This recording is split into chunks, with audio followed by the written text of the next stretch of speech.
Berjumpa lagi adik-adik dengan saya dalam tutorial yang ke-16 kali ini, yaitu pengujian kelompok data independen dengan metode Kruskal-Wallis. Pada tutorial yang ke-15 kemarin, itu merupakan pengujian kelompok data yang berpasangan. Sedangkan kali ini adalah pengujian kelompok data independen, yaitu kelompok data yang lebih dari dua kelompok dan bersumber dari objek yang berbeda. Model pengujian Kruskal-Wallis ini termasuk statistik non-parametrik. Nah, adik-adik sekalian, dalam hal ini saya akan mencoba memberikan sebuah contoh. Misalkan saja seorang peneliti ingin mengetahui apakah ada perbedaan tingkat rentabilitas LPD di tiga lokasi yang diambil secara random, yaitu LPDA, LPDB, dan LPDC. Adapun rentabilitas masing-masing LPD tersebut ditunjukkan seperti dalam tabel berikut ini. Nah, inilah hasil pendataan rentabilitas di 3 LPD selama kurun waktu 2019 sampai dengan 2024. Nah, lalu untuk menjawab pertanyaan peneliti ini, maka berdasarkan data yang dimiliki, peneliti lalu melakukan analisis dengan menggunakan metode Kruskal-Wallis dengan program aplikasi SPSS atau program aplikasi PASW. Nah, adik-adik, adapun langkah yang dilakukan adalah sebagai berikut. Pertama-tama, data yang sudah kita miliki seperti ini, kita akan ubah bentuknya menjadi terurut seperti dalam layar ini. Jadi LPDA kita urutkan dari atas ke bawah, kemudian disambung dengan LPDB, disambung dengan LPDC. Namun kemudian untuk LPDA kita ganti dengan simbol 1, LPDB kita ganti dengan simbol 2, dan LPDC kita ganti dengan simbol 3. Selanjutnya kita akan memindahkan dari data yang kita punya di Excel untuk kita bawa ke SPSS. Kita blok dulu, kemudian kita copy, lalu kita berpindah ke SPSS di bagian data view, lalu kita klik di bagian atas, kita paste. Lalu kemudian di bagian variable view kita klik, kita isikan di baris pertama, kita isikan LPD, lalu di baris kedua kita isikan rentabilitas. Nah, adik-adik, berarti dua bagian ini sudah terisi baik di data view maupun di variable view. Selanjutnya kita akan melakukan analisis.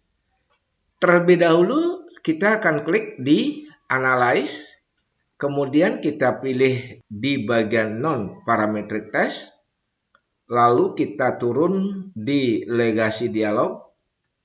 Selanjutnya kita pilih K Independent Sample. Maka dengan demikian muncullah tampilan di layar seperti ini. Selanjutnya yang kita lakukan adalah memindahkan daripada variabel yang ada di kotak sebelah kanan ke kotak sebelah kiri. Pertama-tama kita pindahkan rentabilitas, kita pindahkan ke test variable list dengan mengklik tanda panah. Berikutnya variabel LPD kita pindahkan ke grouping variabel dengan mengklik tanda panah juga. Selanjutnya kita klik define ring, lalu di minimum kita klik 1 dan di maksimum kita klik 3 oleh karena kita punya 3 kelompok LPD. Terus kita klik continue. Berikutnya kita akan mengklik di bagian exact. Di bagian ini kita memastikan bahwa asymptotic only itu sudah dicentang, sudah dipilih atau belum. Nah, jika warna lingkaran sudah biru, maka itu artinya asymptotic only sudah dipilih. Kita lanjut klik continue. Berikut kita pilih option. Di option kita memastikan bahwa descriptive ini sudah dicentreng, lalu di lingkaran exclude case test by test juga sudah dipilih. Lalu kita pilih continue. Sebelum kita mengklik OK, kita pastikan lagi bahwa di kotak Kruskal-Wallis ini juga sudah dicentang. Nah, kalau sudah dicentang, barulah kita akan mengklik OK. Nah, adik-adik sekalian, dengan demikian, maka muncullah hasil analisis data dengan Kruskal-Wallis yang terdiri dari 3 tabel, yaitu tabel deskriptif statistik, tabel rank, dan tabel tes statistik. Berikutnya kita akan memaknai daripada hasil analisis ini. Pertama-tama kita lihat di deskriptif statistik. Pada tabel ini nampak bahwa LPD yang kita amati memiliki 15 pengamatan dengan rata-rata rentabilitas untuk keseluruhan yaitu 24,1333 dan maksimum rentabilitas adalah 37, minimumnya adalah 16. Lalu berikutnya adik-adik kita pindah ke tabel yang kedua yaitu tabel rank. Pada tabel ini untuk LPD 1 yaitu LPD A itu banyak pengamatannya adalah 5 dengan rata-rata rank 6,50. Pada LPD B yaitu LPD dengan kode 2 pengamatannya berjumlah 6, rata-rata ranknya adalah 7,50. Dan yang terakhir adalah LPD C dengan kode 3. Jumlah pengamatannya adalah 4, min rank itu adalah 10,63. Nah, adik-adik sekalian, apakah rata-rata rank ini berbeda atau tidak secara nyata di antara LPD-LPD yang kita amati terhadap rentabilitas masing-masing? Maka selanjutnya kita melihat pada tabel 3, yaitu pada tabel tes statistik.